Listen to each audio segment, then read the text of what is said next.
Good morning. Welcome back to the channel, guys. We've got massive news coming out overnight. Donald Trump posted this on Truth Social about 7:30, 8:30 Eastern last night. And the message is pretty clear. The game is winding down. There is not a lot of room for error for Iran right now. And I'll just say this, I've spent enough time around military planners to know that when a commander in chief uses the words unconditional surrender, he isn't looking for a treaty. No, he's looking for a white flag of total structural collapse. And I believe that's what we're seeing. The Iranians launched maybe 7 missiles yesterday. Some people said 9, some people said 6. I'm going to go with 7. We'll just cut it close to the edge. But from a strategic perspective, this message is a calculated ultimatum by the president. We've seen over 1,700 United States sorties. Sorties are actual flight missions in the first 48 hours alone. We've seen the decapitation of the supreme leadership on day 1. We've seen every further Ayatollah that has been appointed, I would say strategically removed. We've seen the new Ayatollah come into being, the son. Apparently he's injured. Rumors have it he has lost his leg and couldn't even go out on stage to be recognized. They brought out a cardboard cutout. But you're starting to see some irony here, aren't you? The regime is currently banking on strategic patience. They think Donald Trump is going to sit back and be Jimmy Carter. They think he's going to sit back and be George Bush. They think he's going to sit back and be Obama and send pallets of cash. That's not happening. And that's just a fancy way of saying they're waiting for us to get tired. And if you know anything about Donald Trump right now, the guy is tireless. He doesn't sleep. Marco Rubio doesn't sleep. The guy's got like 17 jobs. And if you look at the carrier positioning in the Gulf right now, you'll see we aren't rotating out. We are surging in. We are sending more haze gray underway to that area. This isn't just about winning a war right now. This is about the total dismantling of the IRGC's ability to project power. And when Trump says, make Iran great again, the irony is thick, but the tactical reality is thicker. The bridge to that future is really built on the ruins of their regime's missile sites because they don't have very many of those left. And if they don't back down now, I don't think they'll have a military left to surrender with by the weekend. It's Tuesday, the March the 10th. Thank you for tuning in this morning. You see this tweet by Donald Trump says he'll hit them 20 times harder than they have been hit thus far. Additionally, we'll take out destroyable targets that will make it virtually impossible for Iran to ever be built back as a nation again. A death, fire by fury, fire and fury. I mean, this is Sodom and Gomorrah talk right here. I hope and pray that it does not happen. This is a gift from the United States of America to China and all of those nations that heavily use the Straits of Hormuz. Hopefully it is a gesture that will be greatly appreciated. Donald Trump is laying it out that he is not going. I mean, we could destroy the Straits of Hormuz and completely cut off any shipping traffic in that area. And I'll show you what they will use. Well, what they would use if they wanted to do that. And while I do that, I forgot my cup of coffee in there on the table. So I'm going to grab my cup of coffee. Check out what they could use.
Yeah, I know there's no sound on this.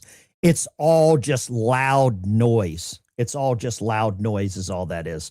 I didn't want any sound for it. It is very, very loud. So there we go. Let's see here what we got. All right. So there we are again. Perfect. There we go. Now, the one big thing that I'm going to say here, I hear Ben moving his items. Yeah, there we go. Let me know how the audio is. I don't know what you want to say. Perfect. All right, there we go.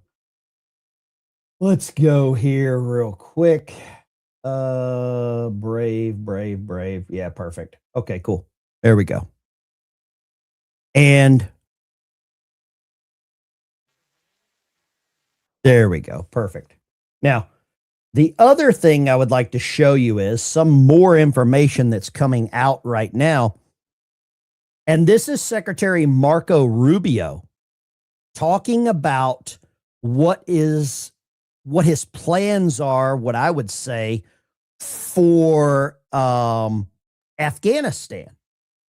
And he is designating Afghanistan as a state sponsor of wrongful detention. Now, what I think this leads to is all of the military equipment that Joe Biden left in the area. And we know that he left billions of dollars worth of equipment in Iran.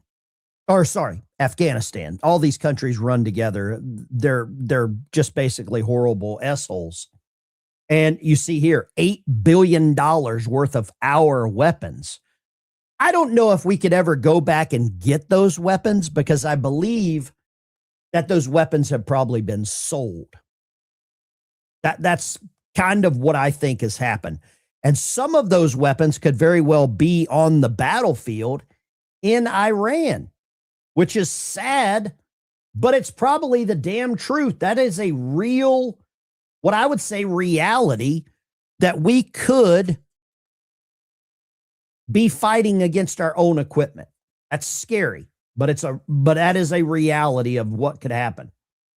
Now, Donald Trump was asked yesterday at the what do you call it?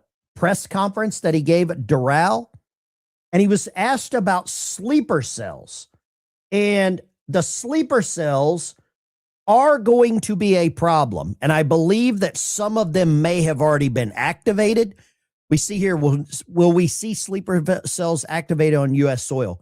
What we saw in New York over the last couple of days, not a good move by these clowns that were throwing, they said smoke bombs that, well, they just didn't explode. That's why they call them smoke bombs. But I believe Donald Trump is going to, something has to be done to address this situation. And Trump brings it up. Let's go right here. Iran activated any sleeper cells inside the U.S. There's reports that they have pressed that trigger button. We've been trying for a long time. We've been very much on top of it. One of the things we have to do is get the Democrats to stop the Democrat shutdown, because, as you know, the apparatus that looks into that, Schumer and the Democrats have shut it down, which tells you they probably hate our country a lot. But the Democrats have to open that up. But we've got very, very good intelligence into that. We know a lot of different things that have happened that have been very bad. A lot of them came in during the Biden open border period, but we have them under. We've got them. We're watching every single one of them. Yeah, we know a lot about them. The biggest problem we have is the Democrat shutdown. We know a lot about them, but the shutdown doesn't allow us to do what we have to do. That's what's scary right now, is that there is a Democrat shutdown in place, or a shutdown that is caused by the Democrat Party, preventing DHS, long lines at these airports. There's actually TSA agents that are not being paid, which, in my opinion, is dangerous as hell, because these people cannot stop what's happening here in our country at, I would say, our most vulnerable checkpoints. Look at this. To activate sleeper cells outside the country. ABC News is reporting the U.S. just intercepted an encrypted message believed to have originated in Iran that may serve as an operational trigger for sleeper assets. The National News Desk, Jeff Harris joins us. You have been digging into this reported message, Jeff, and also how the U.S. plans to respond.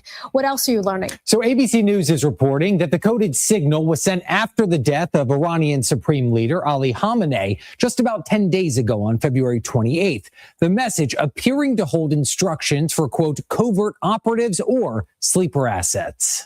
ABC News reporting Monday, the U.S. has intercepted an encrypted message believed to have originated in Iran that may serve as a possible operational trigger to activate sleeper assets outside the country. A country like Iran does not have the capability to beat us militarily, so they rely on asymmetric means. So they will look to use cyber attacks. They will look to use proxies like Hezbollah, criminal agents. The U.S. warning said intelligence had detected a broadcast station repeatedly transmitting a message to multiple countries outside Iran.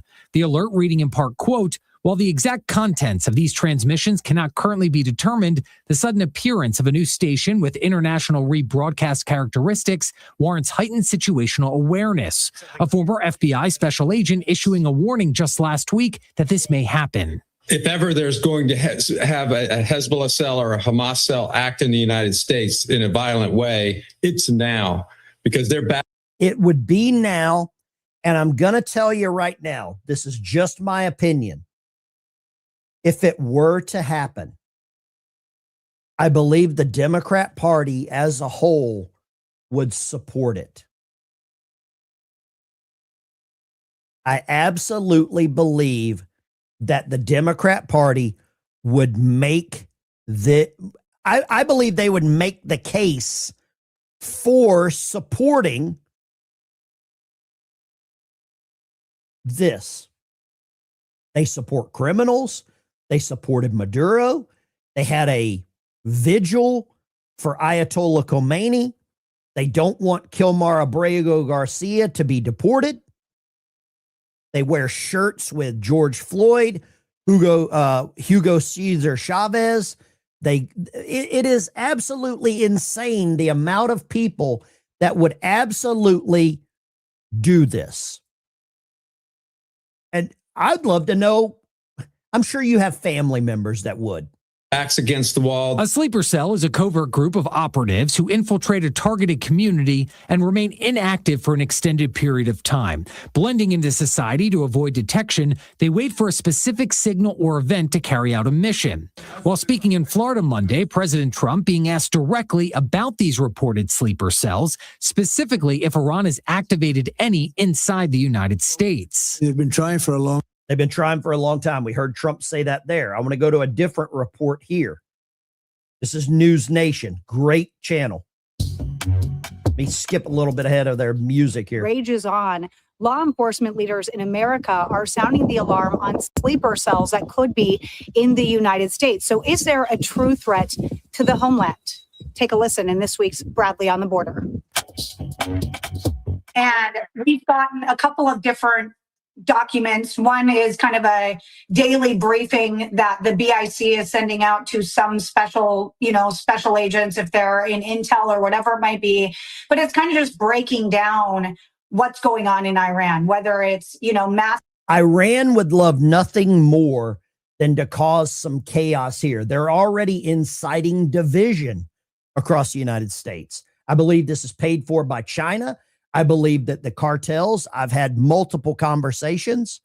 I believe the cartels were paid by China to smuggle people that want to do bad things to us through the southern border. I have verifiable information about that from contacts within those systems. Country. ABC News is reporting the U.S. just intercepted an encrypted message believed to have originated in Iran that may serve as an operational trigger for sleeper assets. The National News Desk, Jeff Harris joins us. You have been digging into this report. We have so many battles waging right now. Donald Trump is fighting with Congress. We can't get the SAVE Act passed. He is fighting with the Democrats. They have shut down Homeland Security. At some point, I believe that the president may use the option of United States military personnel to protect our country. We protect so many other countries. Why wouldn't he use that as an option right here in our own soil? The Democrats' minds will be blown. You know it as good as I do. We've got more information now coming out this morning. Iran has just warned not 1 liter of oil will be allowed to leave the Middle East. They're unleashing a deadly strike on Bahrain, an ally. Trump threatens Tehran with fire and fury if the blockade continues. This little island that no one has touched could very well get some fire and brimstone. This is getting to a point over just a few days that is going to lead to more of this. And the Iranians know it. The Iranian people don't want this, but the Iranian government, it's basically the complete opposite of the United States. Many of you would love to see Trump succeed. In Iran, the people do not want their government to succeed. They want to be free. Here in America, just the opposite. The Democrat Party would rather see Donald Trump fail and America fail than any level of success by the administration. The irony is insane. Now we've got England. They are sending a ship to help flee the Middle East as thousands remain stranded in Dubai. I hope they take all the refugees. I do not want one refugee brought to the United States. None. Let me show you this. You thought it was getting bad before? We're talking about irony. Look at this. Even the Ayatollah Khomeini, I think like 10 of them ago, didn't want his son, they call him a Nepo baby, from becoming Iran's next leader. This is the Nepo baby here that apparently is injured and couldn't go out on stage. I think it's funny that they use the term Nepo baby. And who knows who the father is. Luke, I'm your father, right? We've got 1,800 people watching. Thank you for tuning in this morning. Make sure you like and subscribe. Share this content as much as you can. We've got people within our own. Let me just show this, and you try to help me figure this one out. So there's a really good channel called Paramount Tactical. Green Beret. He's a firearms instructor. Says capitalist smartass. He says, I've said it before, and it further proves it.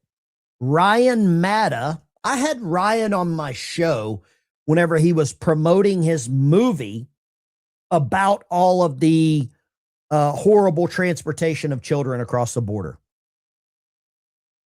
And Paramount Tactical calls out Ryan Matta for something that he posted on Donald Trump's True Social post.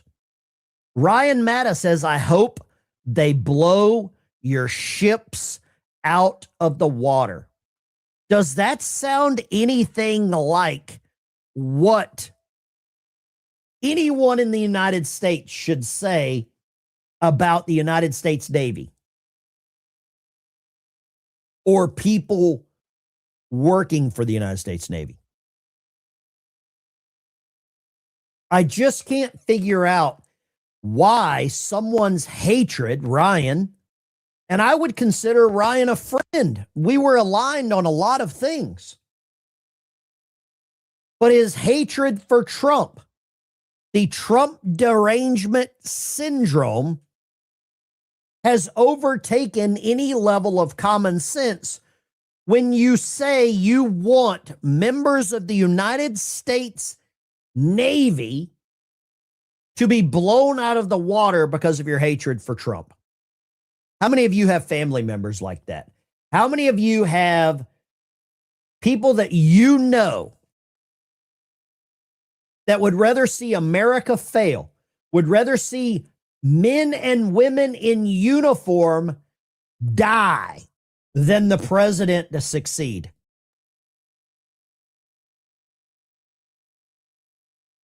I can't wrap my head around this. I cannot understand how anyone can let their political obscurity get in the way of wanting the president to succeed. Some people on the internet want you to believe President Trump isn't doing enough. If he stopped Kamala Harris from becoming president, it would have been enough. If he stopped the invasion of our southern border, it would have been enough. If he launched the largest deportation mission known to mankind, it would have been enough. If he made English the official language of the United States, it would have been enough. If he brought prayer back into American classrooms, it would have been enough. If he stopped the flow of fentanyl into our country, it would have been enough. If he signed a law to keep men out of women's sports, it would have been enough. If he implemented the Make America Healthy Again agenda, it would have been enough.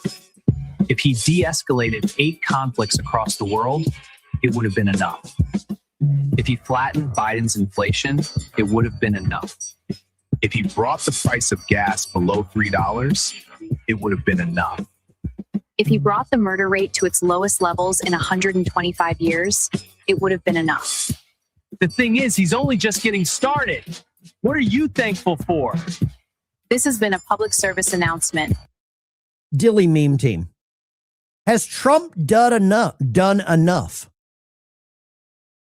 I think right now, if you just looked at his accomplishments, and they listed them very well, that he's done enough for a successful presidency in 1 year. But there's a lot of haters that will not ever recognize any of those things that they just listed. Professional contrarians, professional agitators, professional morons. Somebody says they think Pete's speaking. Let's see if Pete is speaking. We'll see here if Pete Hegseth is speaking. If he is, we'll go there and see. I'd love to hear an update of what's happening. Let's see here. I don't see anything streaming. If there is, if he is speaking, let me know. Oh, maybe he is. Oh, not yet. Okay. He's about to come on here. Whenever he does, we will go live there. When he goes on live, we will jump over there. Okay? No problem at all. Thank you for the heads up. I really appreciate that. Thank you. That is very important that we cover that, because I would love to get a update following Trump's message that he had yesterday. Donald Trump's the GOAT. I think it's interesting right now that 50% of you believe Trump has done enough. 50% say not enough.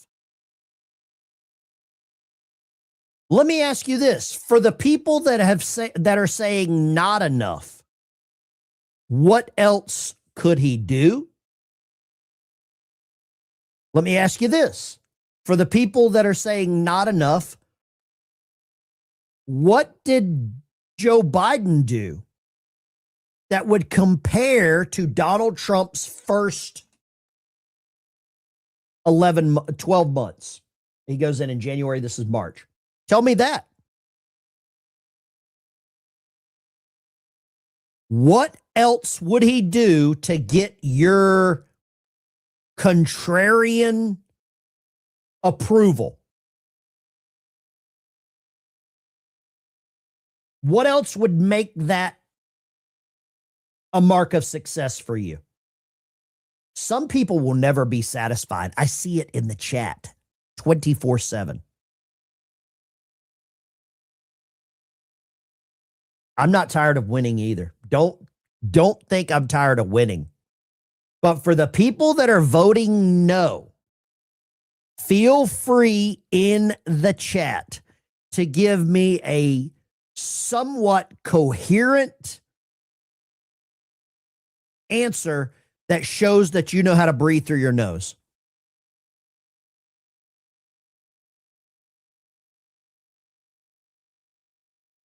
I would love to understand that. What else you believe that the president could do for your opinion?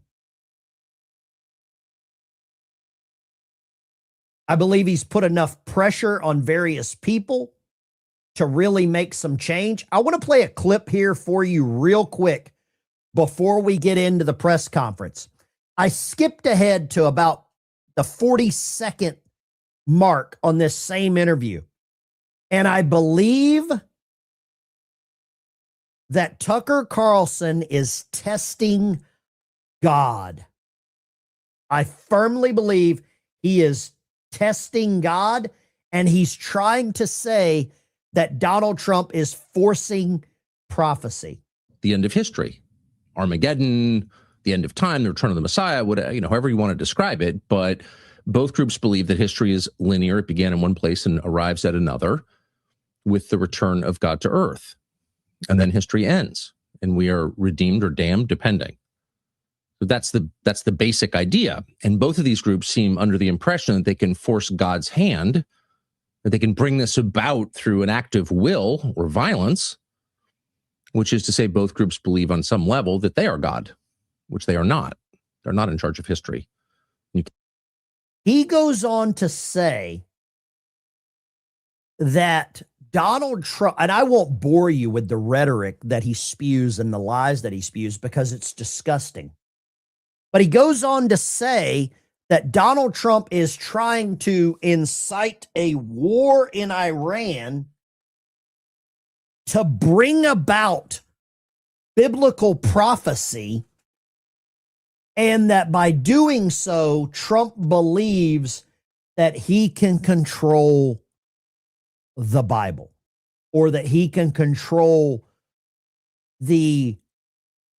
I'll just say it very, very easy. He believes that Tucker Carlson tries to say that Donald Trump can control God's plan. I believe Tucker Carlson is mocking Scripture. I believe he is mocking God. I believe he is mocking the president. I believe he is mocking biblical prophecy, history. I don't know what the guy is trying to do other than get struck by lightning. I forget in the Bible, who was it that tested God? There was a couple. There was a couple that tested God. And I just don't know how far Tucker will continue to move down this rabbit hole. But saying that the president is trying to force the prophecy to happen sooner than God wants it to happen is odd. Let's go here. Iran shot down its own missile at their own school, or shot its own missile at their own school. This is what they do. They attack their own, then cry victim, knowing the fake media will run the propaganda campaign for them. These are Iranian missiles that look very, very similar to tomahawks, if you know what a tomahawk is. And there's the Aloha snack bar writing on the side. Any idea what you think on this one? Let's check back and see if Pete Hegseth has not went to the podium yet. Oh, here he is right here. He just came out. There we go. And we're live. and Samarra, Iraq, and who trained counterinsurgents in Kabul, Afghanistan, and who still carries the weight of brothers lost to Iranian terrorist proxies, many backed by the same Iranian regime we're confronting now. This fight, Operation Epic Fury, it hits home. Our generation understands this fight. For 47 years, these barbaric savages in the Iranian regime have murdered our brothers in arms, my guys, your guys, our guys, through their terrorist proxies and cowardly attacks. Now they race toward a nuclear bomb to hold the world hostage. The Iranians have targeted and killed thousands of my American brothers. That race to a nuclear bomb, President Trump will never allow it. Not now, not ever, not on our watch. The mullahs are desperate and scrambling. Like the terrorist cowards they are, they fire missiles from schools and hospitals, deliberately targeting innocents, because they know their military is being systematically degraded and annihilated. Iran's neighbors, and in some cases, former allies in the Gulf, they've abandoned them. And their proxies, Hezbollah, the Houthis, and Hamas, either broken, ineffective, or on the sidelines. Iran stands alone, and they are badly losing. On day 10 of Operation Epic Fury, we are winning with an overwhelming and unrelenting focus on our objectives, which are the same as the day I gave my first briefing here on Operation Epic Fury. They're straightforward, and we are executing them with ruthless precision. One, destroy their missile stockpiles, their missile launchers, and their defense industrial base, missiles and their ability to make them. Two, destroy their navy. And three, permanently deny Iran nuclear weapons forever. It's a laser-focused, maximum authority mission delivered with overwhelming and unrelenting precision. No hesitation, no half measures. As President Trump declared yesterday, we're crushing the enemy in an overwhelming display of technical skill and military force. We will not relent until the enemy is totally and decisively defeated. But we do so on our timeline and at our choosing. For example, today will be yet again our most intense day of strikes inside Iran. The most fighters, the most bombers, the most strikes, intelligence more refined and better than ever. So that's on one hand. On the other hand, the last 24 hours have seen Iran fire the lowest number of missiles they've been capable of firing yet. Just the bifurcation, just the trend lines that we talked about on our first briefing. You see, this is not 2003. This is not endless nation building under those types of quagmires we saw under Bush or Obama. It's not even close. Our generation of soldier will not let that happen again, and nor will this president, who very clearly ran against those kinds of never-ending, nebulously scoped missions. Those days are dead. Instead, we're winning decisively with brutal efficiency, total air dominance, and an unbreakable will to accomplish the president's objectives on our timeline. We stay locked on the target because here at the Department of War, that's our job. Now, the chairman and I, having just returned from Dover last night, our troops and their families and the enormous sacrifice that they make is certainly heavy on my mind. So I'll close with scripture, drawing strength from Psalm 144. Blessed be the Lord, my rock, who trains my hands for war and my fingers for battle. He is my loving God and my fortress, my stronghold and my deliverer, my shield, in whom I take refuge. May the Lord grant unyielding strength and refuge to our warriors, unbreakable protection to them and our homeland, and total victory over those who seek to harm them. And amen. God bless our troops and this mission. Mr. Chairman, over to you. Thank you, Mr. Secretary, and good morning, everyone. And thank you for being here. I'm here today to continue the updates to the American people and to those in the room on Operation Epic Fury. First, let me start with honoring our fallen. As the Secretary said, on Saturday and again last night at Dover Air Force Base in Delaware, our nation's leaders honored our returning fallen as they arrived home for their final time. Last week, I shared a few of the names, and today I want to share the rest. Major Jeffrey O'Brien and Chief Warrant Officer 3 Robert Marzan were the final two fallen to return home and members of the U.S. Army Reserve's 103rd Sustainment Command out of Des Moines, Iowa. Last night, as the news has been reporting, we honored the return of Staff Sergeant Benjamin Pennington of the U.S. Army's 1st Space Brigade from Fort Carson, Colorado. When I met Ben's family last night, his mom, his dad, and his sister, they showed me a picture, a drawing that Ben had made when he was in kindergarten. It was clear all the way back then that Ben wanted to do one thing in his life, and he wanted to serve his country and be a soldier. And to the Penningtons, just know how Ben was absolutely a great one. And finally, Major Sorfleet Davies, who returned home this weekend after sadly passing away from a medical condition while on duty in Kuwait. We welcome him home as well and mourn with his family. To the families and the families of all of our fallen, we share in your profound grief. The Joint Force remains eternally grateful for your sacrifice and the gift of a great example that your service members have given all of us. I want you to know that their names will never be forgotten, and you and your family are part of our Joint Force family forever. Let me talk a little bit about the progress thus far, acknowledging that Admiral Cooper will likely continue to give updates from CENTCOM.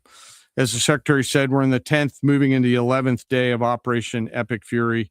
The Joint Force remains focused on 3 military objectives: continue to destroy Iranian ballistic missiles and drone capability in order to prevent attacks on the U.S. and others throughout the region. And this means attacking launch sites, command and control nodes, stockpiles before they can threaten our personnel, our facilities, and our partners. Second, we continue to strike the Iranian Navy and their capabilities in order to do things like sustain movement through the Straits of Hormuz. And third, we continue to start working on and going deeper into Iran's military and industrial base in order to prevent the regime from being able to attack Americans, our interests, and our partners for years to come and project power outside their borders. This means servicing production facilities, research and development sites, and infrastructure. Let me turn to the map. We're going to try digital today to prevent laser injury. Since our last update, CENTCOM continues to make progress across the southern flank. To date, they've struck more than 5,000 targets. U.S. Strategic Command bombers recently dropped dozens of 2,000-pound GPS penetrating weapons on deeply buried missile launchers across the southern flank. We also have struck several one-way drone factories to get at the heart of their autonomous capability.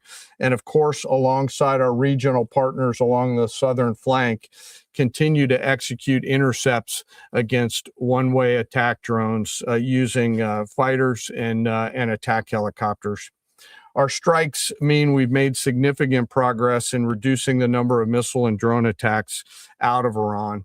Ballistic missile attacks continue to trend downward, 90% from where they've started, and one-way attack drones have decreased 83% since the beginning of the operation.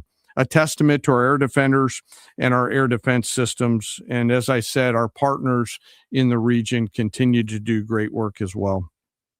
Second, we're making substantial progress towards destroying the Navy. In the first 10 days of the conflict, we're more than 50 Iranian naval ships into the campaign using a combination of artillery, fighters, bombers, and sea-launched missiles. As Admiral Cooper noted last Thursday, we struck and sank an Iranian drone carrier ship, and U.S. CENTCOM continues today to hunt and strike mine-laying vessels and mine storage facilities. This work will continue. Third, against our objectives, we've begun to target Iran's military and industrial complex, again, focusing on centers of gravity to get upstream of the shooters out in the field in order to deny them the ability to continue to generate those one-way attack drones. Let me spend a minute talking about the joint force. Across the area of responsibility, this is gritty and tireless work, and I cannot begin to explain how incredibly proud I am of the extraordinary courage, tenacity, and grit and professionalism within the joint force. Last time I had a chance to talk about the Army's incredible logisticians who are out there sustaining the fight. Today, I want to highlight a few groups of sailors. First, I want to thank the men and women of the Forward Carrier Strike Group and their families, and let all of them know how grateful I am for their leadership and service. The crews on board this strike group have already been endured months at sea only to get their deployment extended. These exceptional Americans, rogered up, all supported by their families, continue to stand the watch, taking the fight to the enemy over and over again, night after night. Aboard ships like the USS Ford and the Abraham Lincoln are a special group of sailors I want to highlight today. These are the men and women, the sailors up on the roof running operations on the flight deck. With an average age of the early 20s, these are the unsung heroes of naval aviation. These young sailors, known for wearing yellow shirts, are in charge of the catapults, taxiing jets around on the flight deck, shooting jets off the front end, and recovering jets off the back end. They are literally involved with every single movement on the roof on an aircraft carrier. They are the last ones that a naval aviator sees before getting shot off the front end, and the first one that a naval aviator sees after safely trapping on the back end. And just for a minute, imagine you're standing on that aircraft carrier flight deck. There's 30 knots of wind in your face. The deck is slippery, covered in grease. It's noisy. There are propellers spinning. There's jet blast everywhere. The helicopters are running. Your head is on a swivel, and you're trying to direct a multi-million-dollar fighter into a 1-foot square box so that those naval aviators can be shot off into the black of night to go do America's work. Those jets are fully loaded with missiles and bombs, and they are a world-class team combined with the naval aviation and the aviators in those jets. This beautiful symphony of American spirit is the definition of perfectly organized chaos. And these crews do it every single time the carrier is at work. Oh, by the way, in the middle of the night and oftentimes in the pouring rain. These are dedicated young people who take the road less traveled to serve their great nation, doing the deeds that we need them to do. America's enlisted force is the pride of every nation's military, certainly ours, and the envy of every other one as well. Each and every one of them out there across the joint.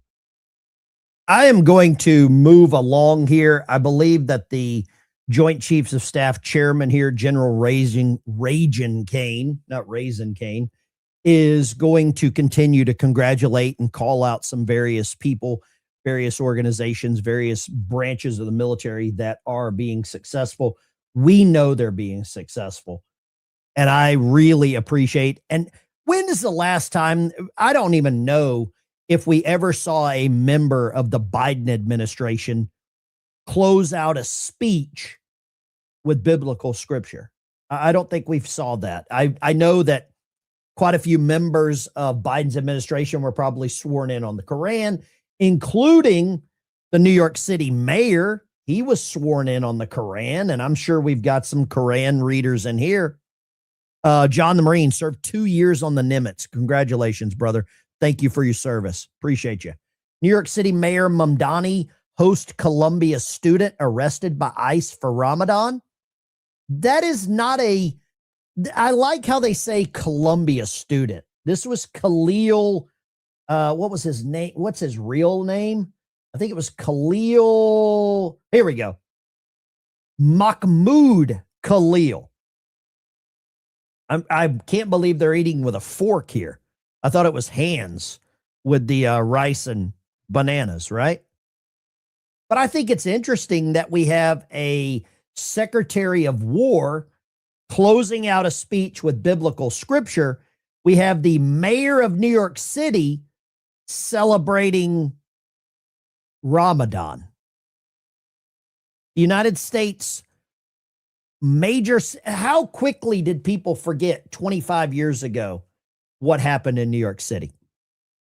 How quickly did they forget? It's one day after an ISIS-inspired attack. He's got them there. Well, what's for dinner?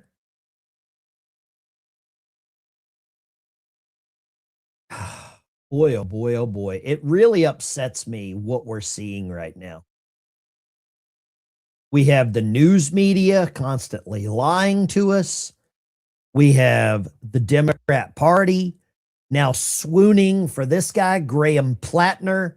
He's got, I believe, some kind of like swastika Nazi tattoo. Could you imagine if a Republican were to have some level of tattoo like this, how quickly the Democrat Party would turn on him? Trump demands that the Senate pass the SAVE Act amid the DHS shutdown. Why they're not doing it, I don't understand. I don't understand why that John Thune, I believe, let me grab this here. John, where was that tweet? Lost any respect ever had for Thune. He claims that the organic support behind voter ID and the Save America Act are from paid influencers. Somebody send me 7,000 shekels so that I can continue to vie for the SAVE Act. A lot of that is in that kind of, paid influencer ecosystem. Nobody's paying me to want to get voter ID. 71% of people in the United States, that's Democrat and Republicans, want the SAVE Act passed. Why can't they accept this? Why can't the Democrat Party, why can't Democrat leadership accept that? Because it seems like that Democrat voters want it, but for some reason, John Thune, Mitch McConnell, Chuck Schumer are not accept. They're saying it's racist. And G-Dub, this goes out to you. Stevie Wonder, a man that is blind, went on stage and lectured white people to overcome the mindset of white supremacy. A blind guy. Somebody says, what, Ben? You didn't get your 30 pieces of silver? I've got a bunch of silver. I bought it, though. I bought all of my silver. This is the most hypocritical crap I ever saw. A blind dude is calling out white supremacy.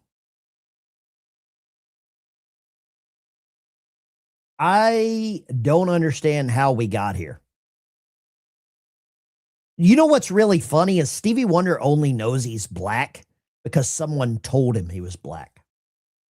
He has never been able to verify his own color.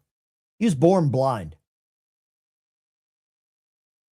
If there's anyone that should not see color, literally, it's this guy. Literally, it's this guy. Good old Stevie. I'm going to flush Stevie.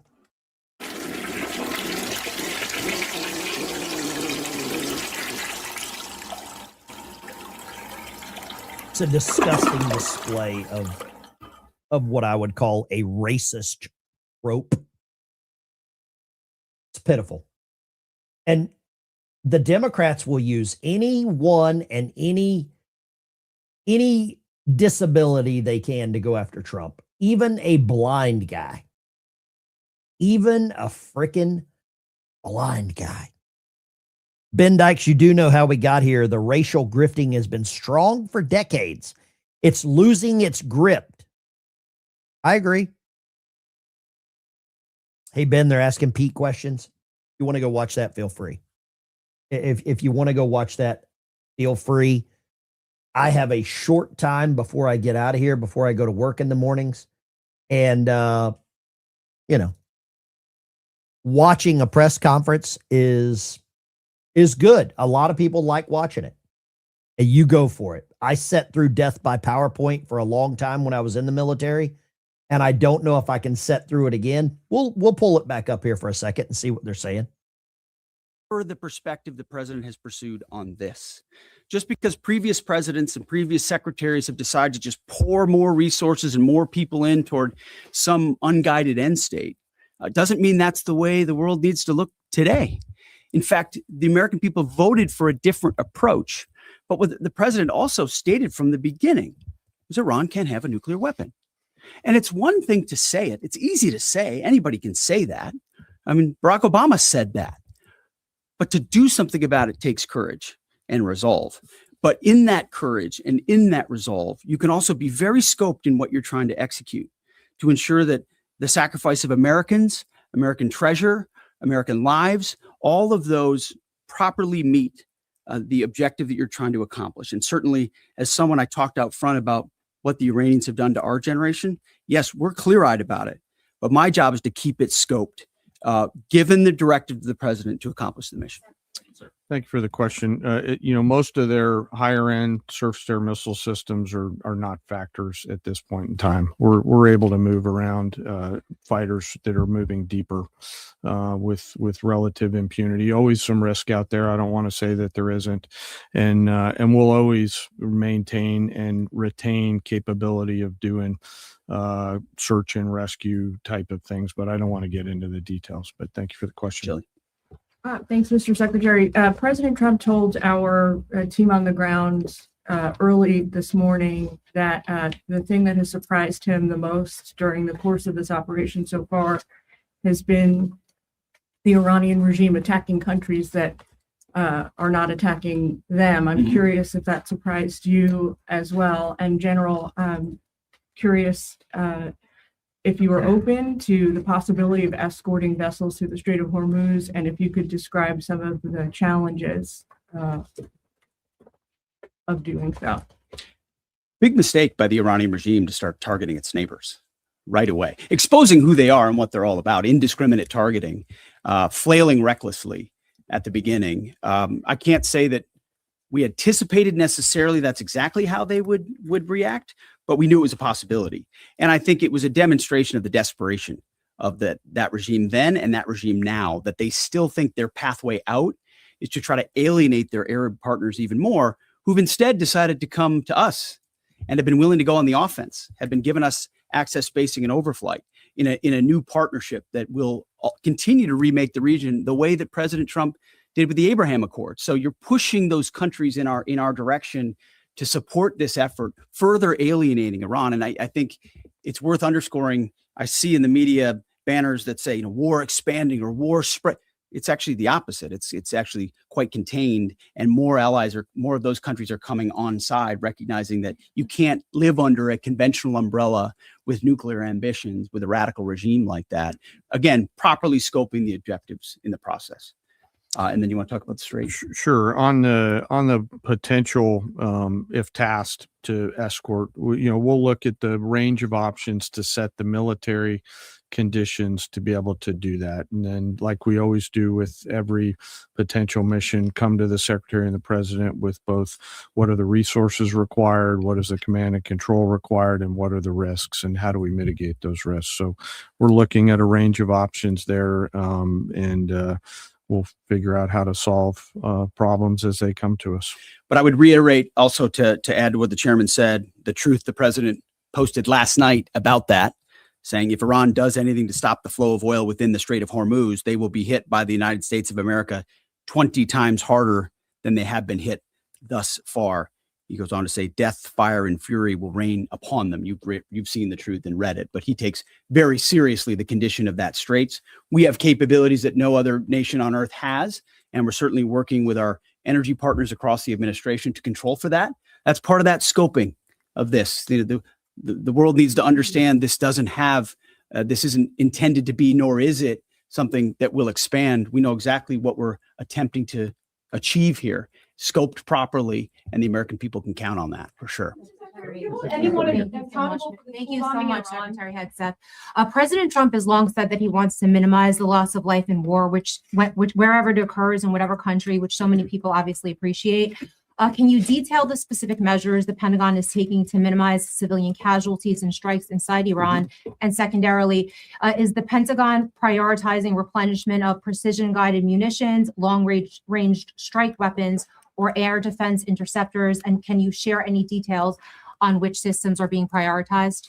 Yeah, seeing it from the inside every single day, including this, no nation takes more precautions to ensure there's never targeting of civilians than the United States of America. From the boat strikes in the Caribbean, where every single strike is assessed to this campaign here, no nation in the history of warfare has ever attempted in every way possible to avoid civilian casualties. And frankly, that's a point that just isn't appreciated enough. Where things happen that need to be investigated, we will investigate to the question shouted in the back.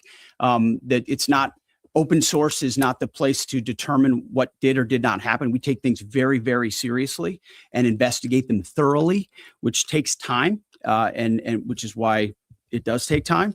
But ultimately, unlike Iran, who targets civilians indiscriminately, who we've seen in the intel moving rocket launchers into civilian neighborhoods, near schools, near hospitals, to try to prevent our ability to strike. That's how they operate. And then they set the targeting of drones and missiles toward civilian targets, hospitals, hotels, airports.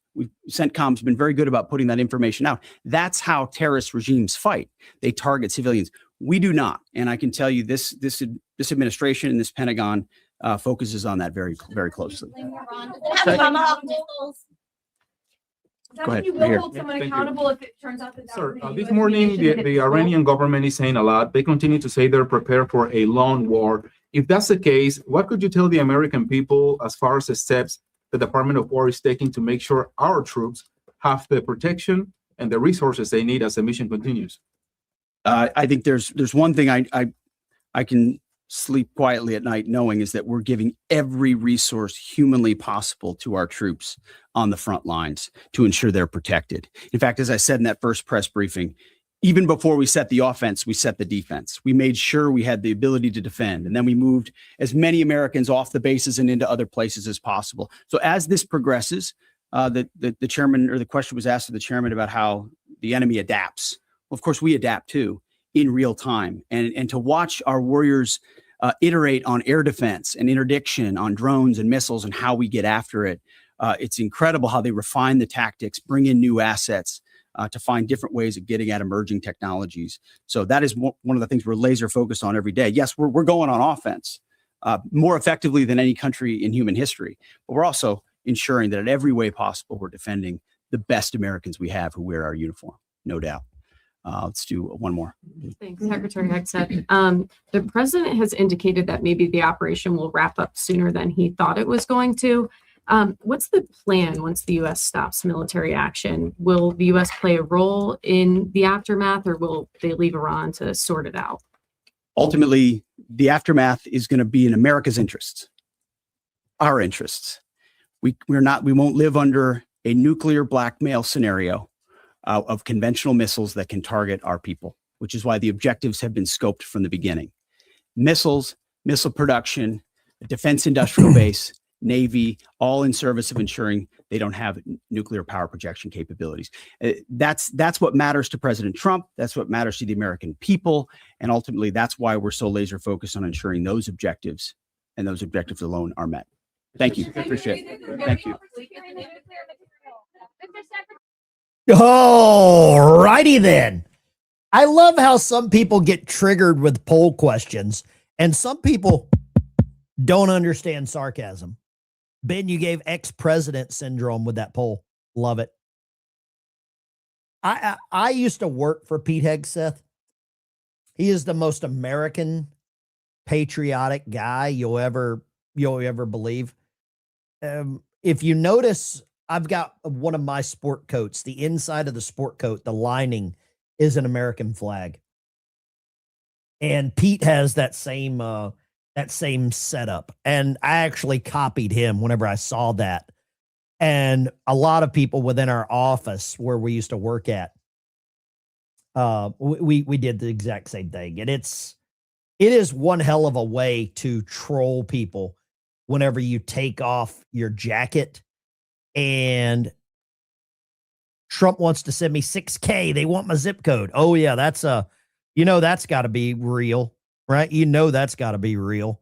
Let's go here. Let's take some phone calls this morning. Turn down your audio in the background and let me know where you're calling from whenever you call in. Let me know where you're calling from. No life stories, but I would love to take some calls. And trolls, feel free to call in. I know that most of you have never talked to an adult male before that you didn't have to pay for after setting something up on your Grindr account. But you're welcome to call in here and I will give you my unvarnished opinion. Ben, you can't air what I have to say, Arthur. I guess we won't be getting the tariff refund. I don't care. I say put it toward more missiles. That's what I say. Call in, trolls. Let's hear what you have to say. No, everyone's welcome to call in. CPMC for life, feel free. I'm happy to talk to anyone. I will always be respectful. If I disagree with you, I will let you know I disagree. If you have something to say that's insulting, I will remove you. But if you're respectful and you have something that you disagree with what you've seen this morning or you agree with, feel free. Has your female been delivered yet? I don't know what that means. Always respectful. Yeah, I try to be respectful. I'm a normal dude though. I get just as annoyed with what we're seeing on the news as anyone else. Let's go. Let's kick it off right here. Area code 501. That's Arkansas, I'm assuming. What you got? Yes, sir. Hot Springs, full-blown mega. You ain't got me in your phone book yet? You got to be a member on the channel to get in the phone book. I am a member on the channel, dude. Oh, okay. I didn't see you. Gotcha. I didn't know you were calling in. Well, all right, then. What would you like to say? The only thing I wanted to say is that people need to remember that the sacrifice of the few is great for the many. You know, it's strange seeing some people here in the United States like Ryan Matta saying that he wanted American ships to be sunk in a reply to Donald Trump's tweet. I'll start coffee. It's I can't get over that. I really can't understand the hatred for one man leads to them wanting to wish actual doom on American military members. It's pitiful. I'm adding you to the phone book, full-blown Laga. Thank you very much for calling, brother. Hey. God bless you. Tucker Carlson is possessed. I can't argue with you on that one. God bless you. I cannot argue with that opinion. Let's go here. Line 2, we're rolling down the scoreboard. What you got? Ben Dykes. Hey, how you doing? Amazing, sir. How can I help you? I got hacked. I got one device that I logged into just now. Get back here, and hey, I would pay $1.50 more per gallon of gas. Okay, I would too. I can hear you. Anyway, this is Brian from Mississippi via Tennessee. Yeah, okay. I might pay $2 extra for a gallon just to fuel this more to get these infidels off this earth. But anyway, that's all I got to say. Thanks, Ben. Brian, I don't think you're going to have to do that, but God bless you, sir. Take care. Thank you. Let's go Florida Trucker. What you got? Good morning, America. Hey, y'all worried about the $3 a gallon? It cost me almost $1,000 to fill up my tanks yesterday. Imagine what that's going to do when that hits the stores. Well, we have to bump our prices up because of the fuel price going up. I mean, everybody talks about gas price. Well, on the East Coast, they're paying over $7 a gallon. There was a fuel stop up in Massachusetts, something like that, on I-95 that was over $7 a gallon. Now, here's for the head. Put your heads on a swivel. With the ICE being all defunded, our TSA, all these people being defunded, and our protection down, we need to have our heads on a swivel. And you think that there's not some of these camel jockeys out here in the trucks driving semis that are weaponized now? Get your heads on a swivel. Take care, trucker. Appreciate you. God bless you. And thank you for the update from the road. Take care. Great call. Great call. Florida trucker. Wake up, America. Sounds like they're doing some price gouging. Yeah, because we don't get any oil from Iran. Oh, great comment. Hold on. I got to grab that comment by Carl. If you survive 2022, I think you'll make it this week. Oh, I got to give you that one. Amen. Hallelujah. And boom shakalaka. Great comment, Carl. Great comment. So many people are freaking out, man. So many. Here, do me a favor. In the comments, post the price of gas where you live. Post the oil prices dropped like 6% yesterday. I would just say calm down. Before you run out and buy 90 rolls of toilet paper because some TikToker told you to, I'd say calm down. That's what I would say. I want to play this clip here. I think that Lindsey Graham believes he's the president. Have you seen this clip of Lindsey Graham? For some reason, he believes that he is the president of the United States. You've got to hear this. This is utterly disgusting by this clown. And I don't know who gave him the authorization to negotiate peace deals. Finally, to my friends in Saudi Arabia, I've been your biggest champion. I think the Crown Prince has taken Saudi Arabia in a completely different direction in a good way. But here's what I want to say to Saudi Arabia tonight. I'm willing to do a mutual defense agreement with your country to give you protection in perpetuity. Under the agreement I've been pushing, and I hope we can continue to talk about, if you're attacked by Iran, we would go to war. When did Lindsey Graham become the president of the United States? Somebody answer that one for me if you can. I've got another clip that I want to show, but I think I might just show the clip and then not say anything. Because I ran across something that is a little disturbing if true. See if I can find this. I don't know if I even want to show this about Jake Lang. Does anybody know who Jake Lang is? A lot of you probably know who he is, right? But I'm not sure that I can even make a comment on this clip that I'm going to show you. The lines are open. You know how I always say don't worship any politicians? Why not? I can't not show this. I'm going to mute this. A lot of people like Jake Lang. I don't know much about him, but now I am questioning some things. He's probably a Fed. I think Nick Fuentes is a Fed.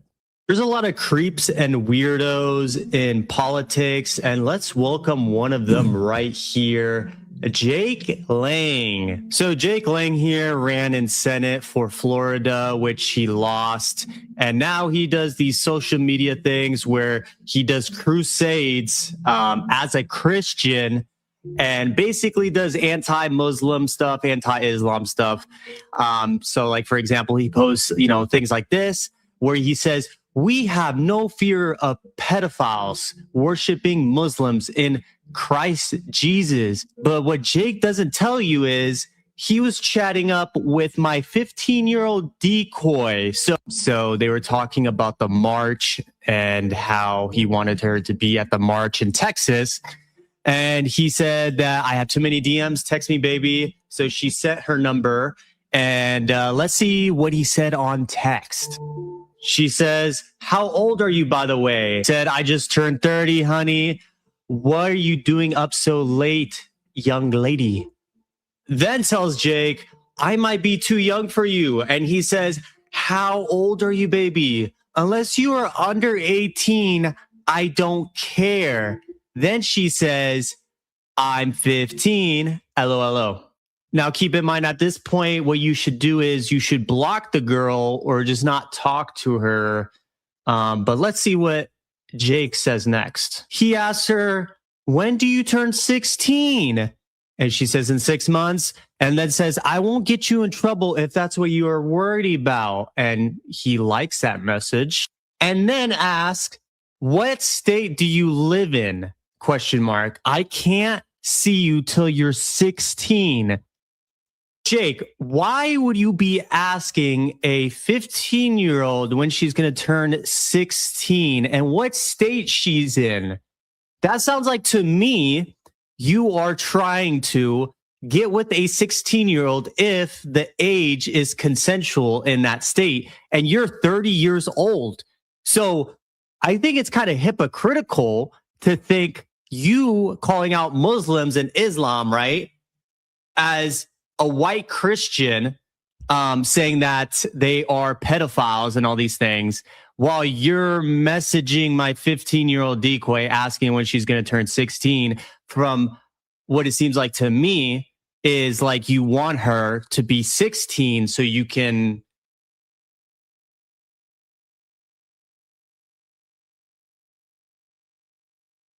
I will make no comments on this until this comes out that this is either true or not true.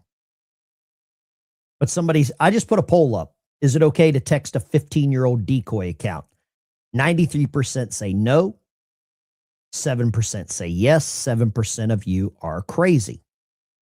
This clip, I don't know if it's true. Let's just say that. Where was the video posted? On X, under a very, very reputable account. Very reputable account. Wait for proof. That's exactly what I'm doing. Lines are open, 615-475-7864. I don't believe it's clickbait, but I believe there's a lot of stuff that's going to come out now that this has been shared. I believe that will. And don't ever, somebody says it's a psyop. There's a lot of stuff that's psyop. A lot of stuff is a psyop. It's easier to convince people they've been fooled, or it's easier to fool people than to convince them they've been fooled. Not really sounds like you're convinced. I've got a daughter, so I'm going to err on the side of a daughter. I'm always going to err on that side. You do you. That's my thoughts. You do you. Your opinion is your opinion. Let's go Milton in Memphis. What you got, Milton? Hey, how you doing? Good morning, Mr. Ben. Can you hear me? Yes, sir. What would you like to say? Okay, I'm on the truck at work. Okay, real quick. I'm not gonna hold you long. If that is true, and remember the part he said he asked her he can't talk to her till she's 16. What state are you in? If that's true, I'm saying if. I'm saying if as well. Yeah, out of our 50 states, 31 states, age considered 16. That's why he asked her that, if that's true. Wow. And I know that right there probably will blow your mind. Like, I'm right here in Memphis, age consent is 18. So in Mississippi, which is a hop and a skip from where we at, South Haven, Olive Branch, you know how I go, age consent out there is 16, which I still think is some sick-minded stuff for people to think like that. Yeah. You see what I'm saying? So I that agree. means if a grown person is with a 16-year-old out there in a hotel in Mississippi, he can't get in trouble. But if you bring her across state lines and bring her to Memphis to a hotel, yeah, you're getting in trouble. But if, like I said, if that's true, I'm not saying that it's true that guy just read and about Steve Lang or whatever. But if that's true, that's why he asked her that.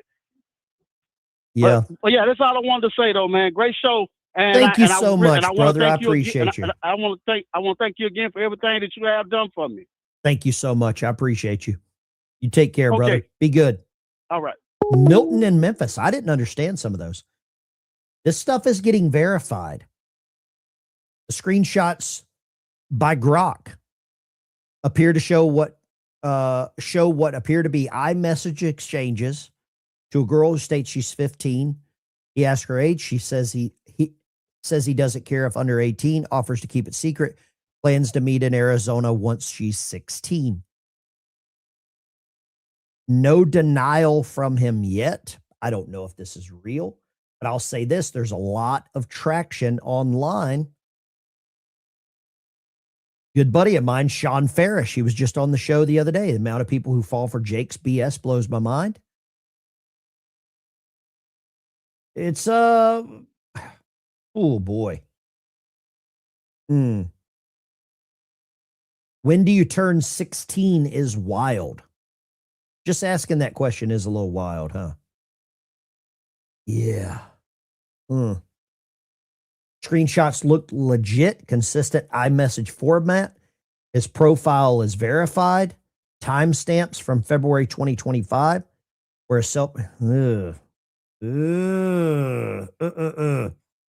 That's not good, man. That is not a good look. Not a good look. As someone with a daughter, I'm going to err on that side for a little bit.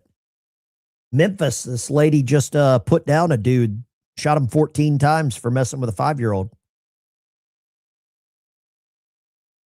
Lines are open, 615-475-7864. We'll take 2 more calls, and then I'm going to go to work. My grandmother was married at 17 and my grandfather at 32. I think Jake's 30 years old. I don't know if that turns your stomach or not. I don't know. I'm not sure how old Muhammad was whenever he married the 6-year-old, right? That's a weird one too, huh? I think more will come out and we'll have a real answer. Until then, I'm not going to pass any judgment. Line 2. What do you got, line 2? Where are you calling from?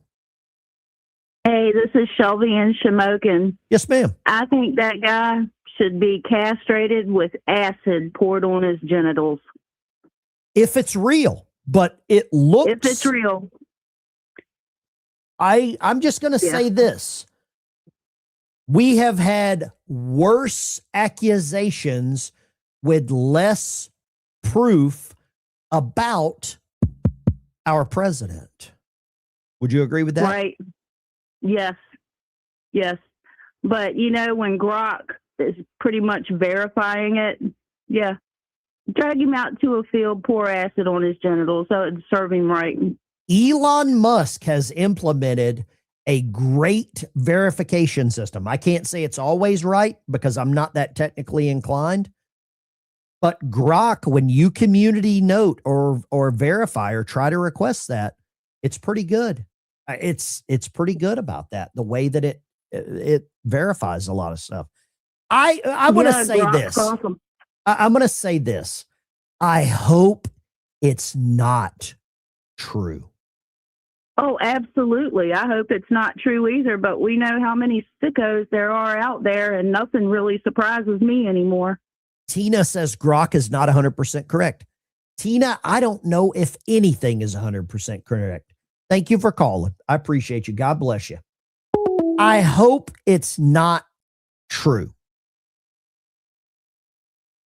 A lot of people don't want to believe what the accusations are. Wolfman brings it up right here.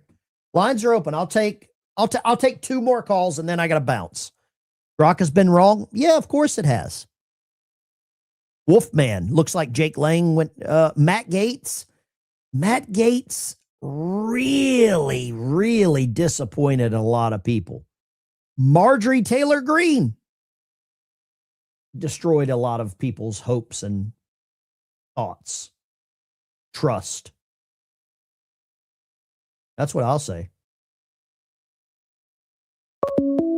Let's go line 2. What do you got, line 2? Hey, Ben Dykes, man. It's Chad from Florida. Just calling. We're talking on the subject of children and whatnot. Why aren't we talking about the Talmud and what they say about 3-year-old girls? I think it's disgusting, and I would never, ever advocate for any of that. So why are we following them so close? Why are we following who? Well, I mean, this comes from the Talmud. So Benjamin Netanyahu, why are we following this so close? Are you following it that close? No, but it seems like we're following them blindly in the war. You think that we're following them into... You think that Trump is controlled by Benjamin Netanyahu? Absolutely. You do? Absolutely, 100%. How is he controlled by them? Take a look at current events. Take a look at who? Current events. No, but what specific thing do you think Benjamin Netanyahu has on Trump? What do you think that is? It didn't say he has to have something, or they're together. I can't tell you, man. I voted for the guy 3 times, but this is pretty disgusting. So you think the only reason that we are going after Iran is because of Benjamin Netanyahu? I believe so, yes. Not the 52 prisoners that were held 444 days by the Iranians. Oh, man, I keep hearing about the nukes that they might have, but we blew those up back in June. Not the Americans that were killed in Beirut, Khobar Towers. None of that. None of the amount of... Why are they there? Why is what there? Why would they be there? That's the thing. We're too far involved with everybody else. We need to be home, protecting ourselves, America first. That's it. So you think we should pull the military? Oh, hung up. Okay, gotcha. So this caller there thinks pull the military out of everywhere, let the rest of the world go into anarchy? Okay. I mean, if that's your jam, it very well could come home to roost pretty quick. I'm as America first as anyone. But if your neighbor's got a bad dog, if the people across the street have a dog that keep coming into your yard and biting your kids, at some point you go and talk to your neighbor, and sometime you got to put that dog down. I think the Middle East is a binary choice. It is radical Islam, or it is get rid of it. Let's go Bobby in Tennessee. What you got, Bobby? Ben, you know, it amazes me how much people don't know. We took out the centrifuges that helped them develop the fuel for nuclear weapons. You know, we didn't take the material they already made. That's why they were still working on their missiles. They were real close to building a bomb. They still had the capability. That's why we had to go in, because all the indications were they were about to make one. And guess what? With the kind of missiles, I mean, look how much more accurate they are. Do you, Bobby, I'm going to ask you this, and I think you've got a level of common sense and you've built some rapport here. Do you think anyone controls Donald Trump? No. He's not like all these other politicians. He's not a politician. He can't be bought. He has his own mind. Do you think it's the easy answer to just blame the country the size of New Jersey? No. I mean, Netanyahu, the power Israel has was God-given for them to keep their own land. I can question. Yeah, I can question a government. I'm not going to question the people in mass. It would be like me saying all black people are bad because of George Floyd. It would be like me saying all Germans are bad because of Hitler. It'd be like me saying all Italians are bad because of Benito Mussolini. It would be like me saying all Democrats are devil worshippers just because of Hillary Clinton. I have friends and family that are Democrats that are good people, but they have different viewpoints. Sadly, the United States, we're allowed to have, well, not sadly, it's amazing we're allowed to have different viewpoints. Bobby, thank you for calling. I'm going to grab this one. Line 3. What do you got, line 3? Morning, Ben. Arizona here, pure blood. Yes, ma'am. I just want to say I voted for Trump 3 times, Ben, and I am very proud of what he's doing. I stand by what he's doing. I stand by America and the veterans. So I have, I don't agree with a lot of things that are going on, but like your gentleman just said, a lot of people don't know the background and the meat and the potatoes. They're just looking at the lettuce. So I support what he's doing, Ben, and I support you. So I just think it's amazing. So many people turn so quickly. And like they forget that just show their face. And they forget the 4 years of oatmeal brains. Yes. Oh. There you go. Thank you for calling, Pure Blood. I think I hit the wrong button there on the keyboard. Appreciate you calling. Thank you very much. I have a carrot in that analogy. It's a weird timeline. I think you've been trying to call a couple of times. Sorry, I missed your call. What would you like to say, and where are you calling from? You're the last call of the day.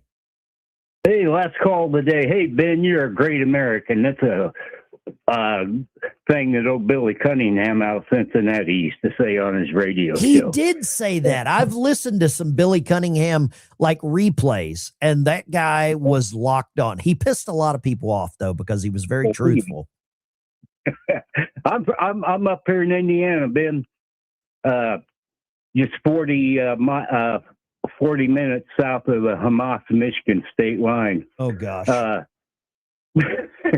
I can't hear the prayers from Dearborn where I'm at. Well, good. Praise God. Well, hey, but, on what's going on over there, I was in formation in basic training when our senior drill, he was out of Tennessee, big, tall, he was a Tennessee guy, and he came out and told us, he said that it was on January 20th that the hostages had been freed, and so I'm all for it. It was long overdue. I remember when all that stuff first happened. I'm 65, so I've been around a while, done a few things, but I think it should have been done a long time ago. Let's get it done. We got a good guy behind the call. All the generals that Pete's got under him. Well, thank you very much. I really appreciate you calling, sir. Thank you for the last call of the day. You take care. God bless you. Billy Cunningham was a great radio guy. You got to check that guy out. Here we go. Let's go here. I want to play this. This just came out from Elon Musk. And for all the people, when you have a flat tire, do you blame Israel? The only reason you vote against voter ID is because you want to cheat. There's no other reason. They come up with reasons. They say, it's racist. That's their number one, racist. Then you have to explain it, and they're just sitting there mumbling. They can't explain it. And it's actually very insulting when they use the term racist. Very insulting to the people that they're trying to so-called defend, but they're not defending. The only... I love it. Joe may have comment of the day. Joe Dimmitt may have just hit comment of the day. Don't blame Israel because you don't support America. Man, what a great comment, Joe. Thank you so much. Guys, gals, girls, you guys. Well, first of all, I want to... Oh, wait. I think we need to do this on the way out.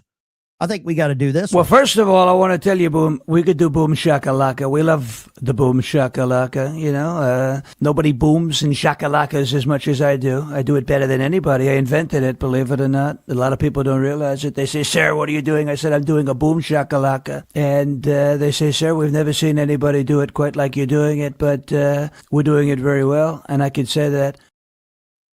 There you go. Thanks for watching today, guys. Apparently, 30 13% of people have good sarcasm. If you have a flat tire, do you blame Israel? You guys are the best. Thank you so much. G-Dub didn't get enough tips on stage as Chocolate Thunder. I'm white adjacent. You guys take care. I'll see you tonight.